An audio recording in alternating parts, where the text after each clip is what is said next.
নমস্কাৰ, মই জোনাক আৰ্ট একাডেমীৰ অধ্যক্ষ মহোদয়ৰ ফালৰ পৰা মই আপোনাক দুআষাৰ বক্তব্য দাঙি ধৰিব লৈছোঁ। কিছু সংখ্যক ছাত্ৰ ছাত্ৰী লকডাউনৰ কাৰণে পিছ পৰি আছিলে, তেওঁলোকৰ শিক্ষাদানৰ পৰা আদি কৰি সকলো ক্ষেত্ৰতে বঞ্চিত হৈ আছিলে।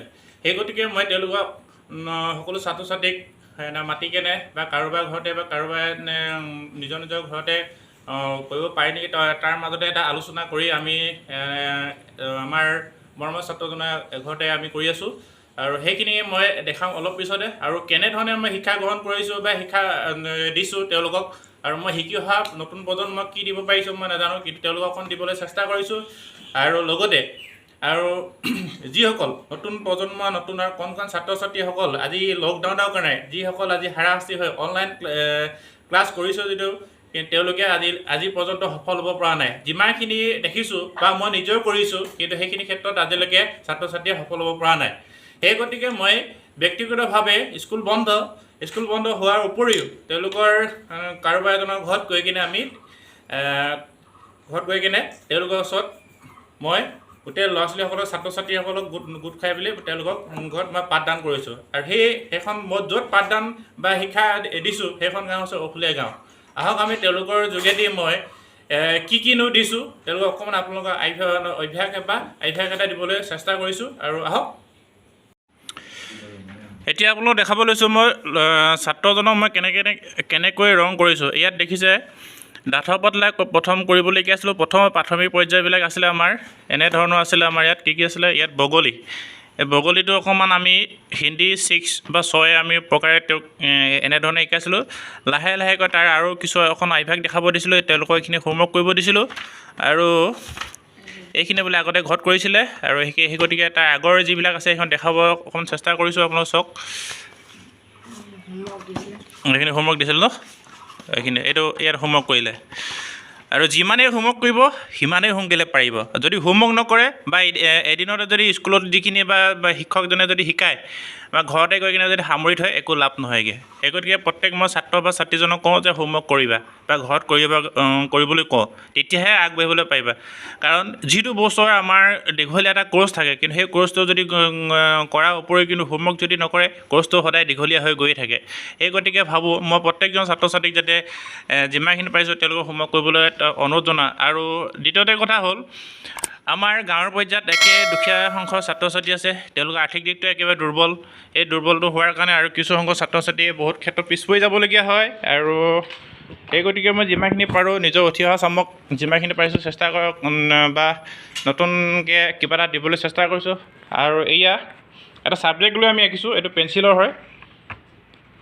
ইয়াত আছে এটা কেঁচুৱা ল'ৰা, এখন হাত দিছোঁ, এখন পৃথিৱী ভালকৈ দেখাইছোঁ। এইটো হৈছে আমাৰ মেটেকা ফুল, আৰু এটা আছে ঘৰ, এইফালে আকৌ প্ৰদূষণ, আৰু এইফালে গছ গছনি, এখন পথাৰ, এখন নৈ, জান জুৰি।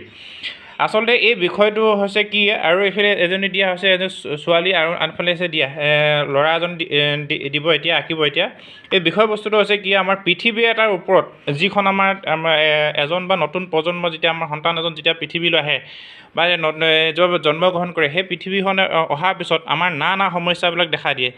প্ৰথম কথা হ'ল আমাৰ প্ৰদূষণৰ পৰা আমাৰ শিশুটোৰ ওপৰত আমাৰ প্ৰভাৱ পৰে।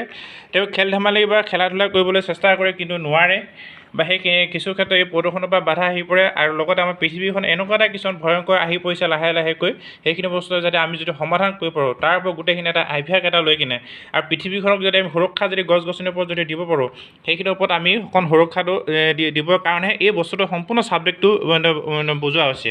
তাৰপিছত সম্পূৰ্ণ ছাবজেক্টটো বুজাই দিম লাহেকৈ, তাই এখন আঁকি থাকিব এতিয়া লাহেকৈ। এতিয়া আছে আমাৰ এই অকণমানি আমাৰ কণকাই, এইটো হৈছে আমাৰ এই এতিয়া অলপ আগতে আঁকি গ'ল, একেই চেম ডাঠ পাতলা। প্ৰথমতে তেওঁ আজি বেছি দিন হোৱা নাই, 2-3 মাহমান হৈছে। 2-3 মাহমান হৈছিলে যদি সেই যোৱাবাৰ সেই লকডাউন, এবাৰো লকডাউন। আচলতে এই অকণমানি ল'ৰাজনে ভালকৈ শিক্ষা গ্ৰহণ কৰিব পৰা নাই এতিয়ালৈকে, কিন্তু তাক তথাপি সি যিমানখিনি পাৰিছে নিজৰ কষ্টৰ সাৰ্থক অনুযায়ী কৰিছে। আৰু তাইও এজনী আজি 3 দিন হৈছে। আচলতে তাই বেলেগৰ ওচৰত শিকিছিলে যদিও তাই আজি ভালকৈ সেই ধৰণে নিশিকালে বোলে, সেইকাৰণে আকৌ মোৰ ওচৰলৈ উভতি গুচি আহিলে।